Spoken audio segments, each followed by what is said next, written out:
Say hello to all my friends in Indonesia. This is a plea to the President of Indonesia, to members of civil society, to politicians and journalists and citizens of Indonesia. I plead with you, do not allow the Israeli football team to play in Indonesia.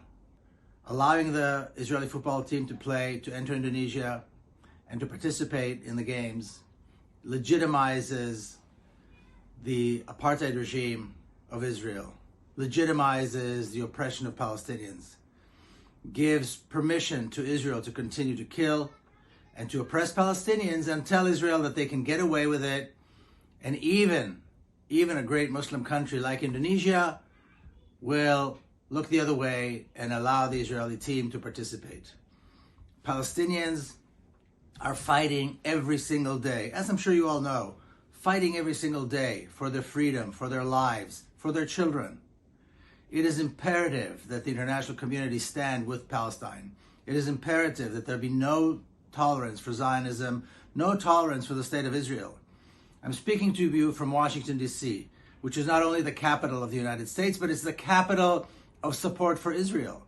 This is where the largest amounts of money, billions of dollars, and the largest amounts of weapons, billions of dollars worth of weapons, go directly to Israel to continue to kill and oppress and maintain an apartheid regime in Palestine.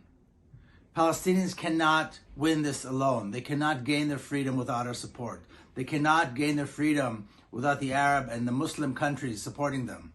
If a large and important Muslim country like Indonesia begins to normalize, begins to allow for cracks in this wall, which represented a moral stance against Zionism and against Israel, a moral stance which says there will be no tolerance for apartheid. If a great country like Indonesia allows this to happen, then what will the other Muslim countries say? Already we see Arab countries and some Muslim countries opening up to Israel. This is a very dangerous phenomenon. We must stop it. I cannot plead with you enough. It is crucial. Palestinians are dying every single day.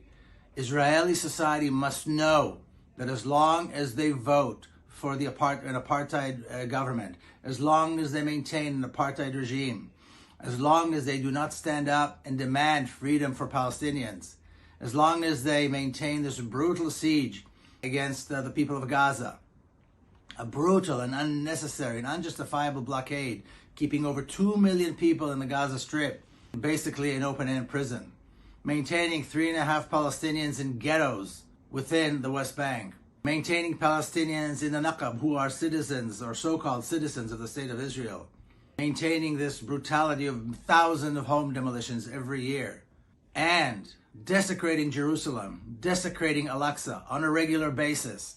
The worst violators, the worst desecrators of Al-Aqsa compound and the Masjid Al-Aqsa are now in places of power within the Israeli government. Before they were considered a fringe. Before they had some power, but they weren't in power. Today, the very people who want to destroy Al-Aqsa are in the government. They hold key positions. It is crucial, absolutely crucial, that Indonesia not allow representatives, whether it be sporting representatives, cultural representatives, diplomatic representatives, or academic representatives from the state of Israel to enter Indonesia. It would be a terrible thing. We must stand with Palestine. There must be zero tolerance for Israel and Zionism. Please do not allow the Israeli team to enter Indonesia and play. I plead with the president. I plead with civil society members. I plead with all Indonesians. My name is Miko Peled. My father was a general in the Israeli army. My grandfather signed the Israeli Declaration of Independence. I know Israel. I know the apartheid. I come from the privileged side of the apartheid. I plead with you, stand with Palestine, stand firm, maintain your moral stance, stand with Palestine, and together we can free Palestine. Together we can see an end to the suffering and an end to the apartheid regime. Thank you very much.